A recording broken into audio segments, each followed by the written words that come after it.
Am I the jerk for letting my best friend walk through a dangerous part of town at night alone because I was too busy celebrating my birthday party? Posted by you/LostInThoughts07. I, 26F, have been best friends with Jake, 27M, for over 6 years. We work at the same company and are also planning to go on a work and travel trip together soon. This situation happened last Friday, which was my birthday. I had planned a big family gathering with over 20 guests, some of whom traveled over an hour to be there. Jake was invited, and he told me he would come. The night before, we went grocery shopping together, but while sitting in the car, he suddenly told me at the last minute that he wouldn't be attending because he had picked up an extra shift at work. I was a little hurt because we always celebrate our birthdays together, and he didn't need to take the shift. Our company has plenty of people who could have covered it, but I accepted it and moved on. On my birthday, we were texting before his shift. For context, Jake doesn't have a driver's license and usually relies on public transport or walks. I do have a license, but I don't own a car. I use my mother's when I need it. That afternoon, he mentioned that he would have to walk home because public transport stops running at a certain time, something he already knew when he took the shift.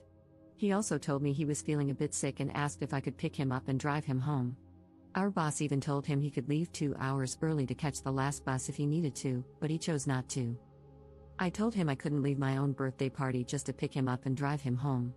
I had guests over, food and drinks to serve, and I felt it would be rude to leave when people had put in time and effort to celebrate with me. He replied, "Can't you just leave for 5 minutes and drive me home?"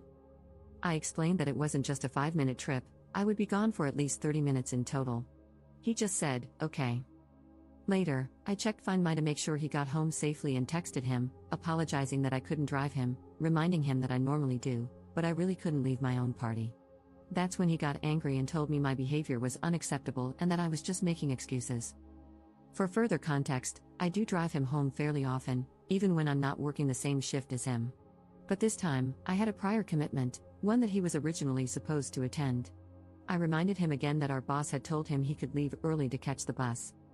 At this point, he started arguing that the town is dangerous at night, but we've both lived here our entire lives, and nothing has ever happened to us.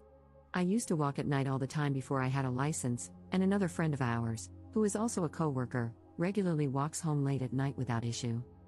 I tried to understand if something else was going on and asked him if maybe he was upset about something deeper and just projecting it onto this situation. I might have worded it poorly, but instead of talking, he just exploded at me.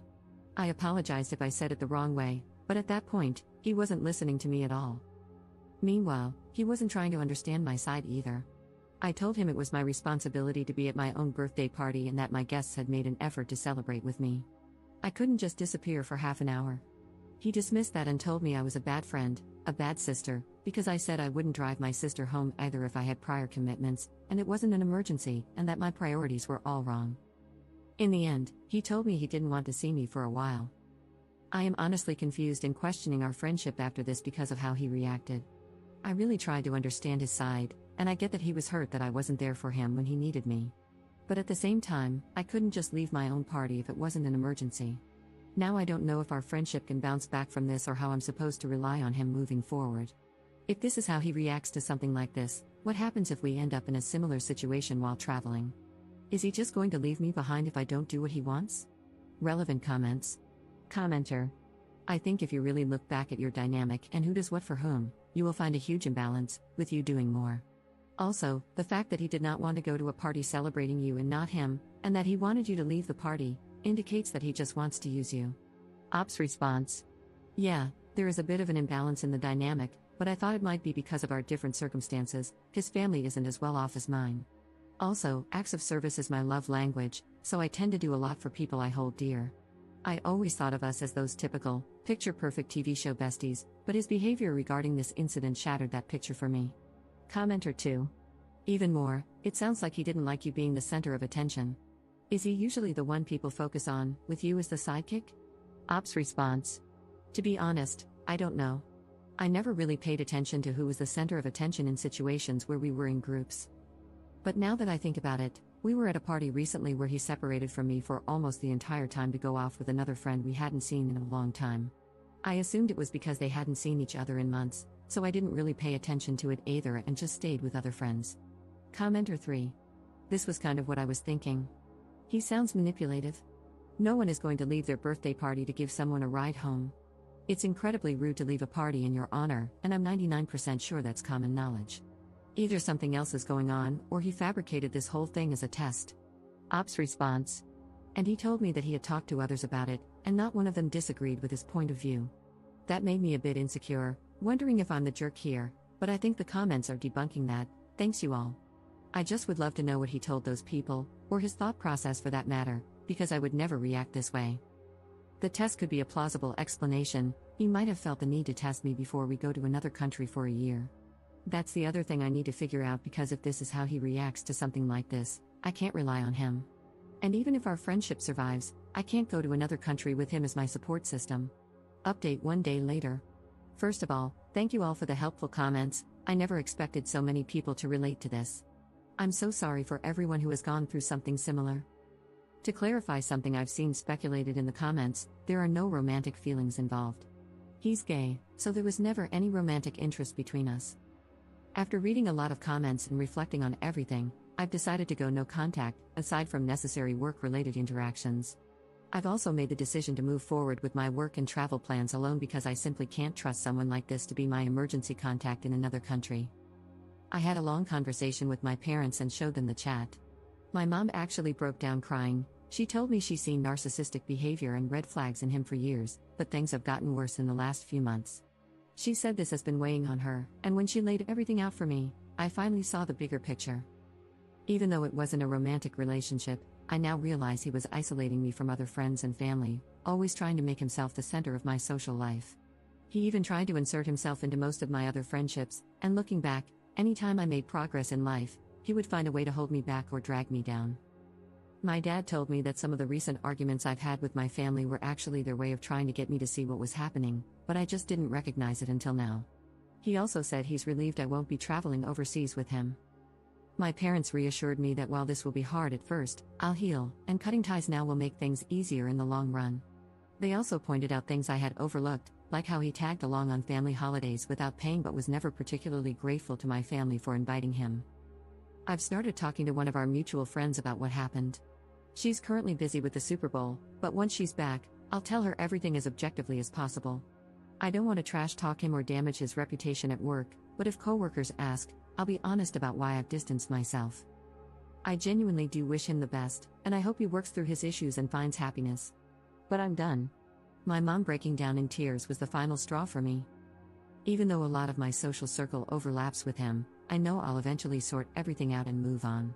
It honestly feels like a friendship divorce, but I think this is a necessary step.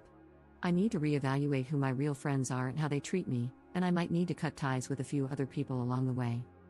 I actually texted one of my close friends, joking that we're getting a divorce and that I'm filing for custody of her. I really hope she won't be manipulated by him, but right now, I need to be prepared for anything.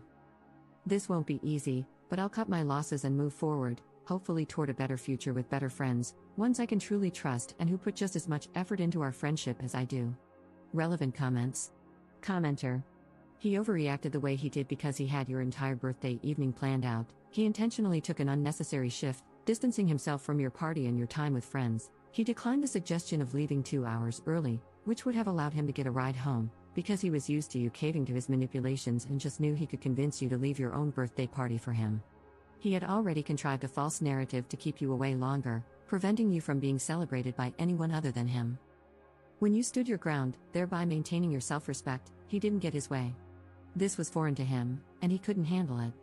Now he's doubling down and still trying to manipulate you. His silent treatment was orchestrated to make you come running and apologize, but even that isn't working. I'm so proud of you because this seems like something big that's needed to happen for a long time. He sounds emotionally immature and very self-serving. Get ready, he's going to try to make this rough for you if you let him. Ops response. Thank you, but I will do my best not to let him try anything again. I'm even thinking of changing my job after the work and travel. Commenter 2. People have a hard time recognizing abuse in friendships.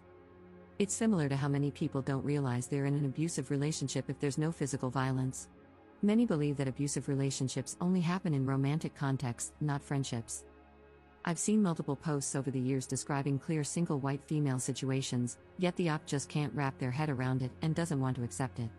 When commenters point out that they're in an abusive relationship, they typically refuse to believe it at first, despite coming to Reddit for help because something feels off. They always think they're overreacting and want to give the benefit of the doubt. Abusive relationships can happen in any type of relationship. The sunk cost fallacy traps many victims in these situations. It's always interesting to see posters like ops start looking back on their friendship without the rose-tinted glasses. 99% of the time, they end up uncovering a lot of messed up behavior that's been going on for a very long time. It's hard to see the forest when you're too busy focusing on the trees. I hope Op is safe. The lengths to which her friend was willing to go to manipulate and trap both of them in this calculated situation are extreme and, quite frankly, unhinged. I wouldn't be surprised if this takes a sharp turn into obsession and stalking real quick. Just like in an abusive romantic relationship, her friend is losing control and has upped the ante. Now he knows his tactics weren't enough to get what he wanted. Once he realizes she's pulling the plug, things could really go off the rails. He's already escalated by screaming at her and piling on the guilt. He's going to escalate further, but how far will he go? Who knows? You can't reason with unreasonable people, and you cannot predict their actions. Op needs to be on high alert and should not underestimate him.